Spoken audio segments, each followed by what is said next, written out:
Romantic হবেন স্ত্রীর সাথে। বিশ্বনবী মায়ের সাথে দৌড়াদৌড়ি করতেন রাতে। সহিহ হাদিস। একদিন বললেন চলো কে দৌড়াতে পারে, ওটা কে ধরতে পারে। দুইজন দৌড়, বিশ্বনবী আস্তে দৌড় দিলেন, মা এসে আগে ধরে ফার্স্ট হলেন। ওমিয়া বিশ্বনবী যদি জোরসে দৌড় দেয়, পৃথিবীর কোনো পালোয়ান নবীর সাথে দৌড়ায় পারে? ইচ্ছা করে জিতায় দিলেন, ইচ্ছা করে। মা এসা খুব খুশি, বিশ্বনবী চাইলেন একটু খুশি হোক, জিতায় দিলাম আর কি, সমস্যা কি।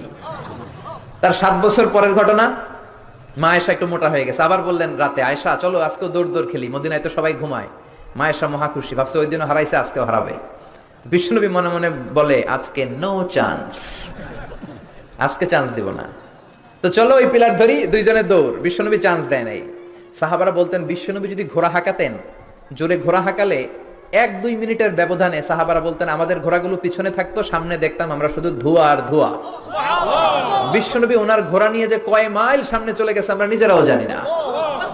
কি পালোয়ান! মক্কার সবচেয়ে বড় কুস্তিগিরকে 3টা আছাড় মেরেছিলেন উনি। ওনার এক হাতে ছিল জান্নাতি 40 জনের শক্তি, পড়েন সুবহানাল্লাহ। আয়েশা ভাবলেন আজকেও হারাবে।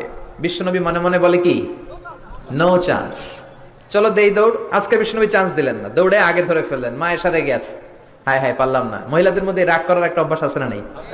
কথায় না কথায় রাগ করে, এটাই ওদের সৌন্দর্য, এতেই ওদেরকে মায়া লাগে, ঠিক কিনা? বিশ্বনবী মা আয়েশার কাছে গেলেন, যে বললেন ইয়া হুমায়রা। মা আয়েশা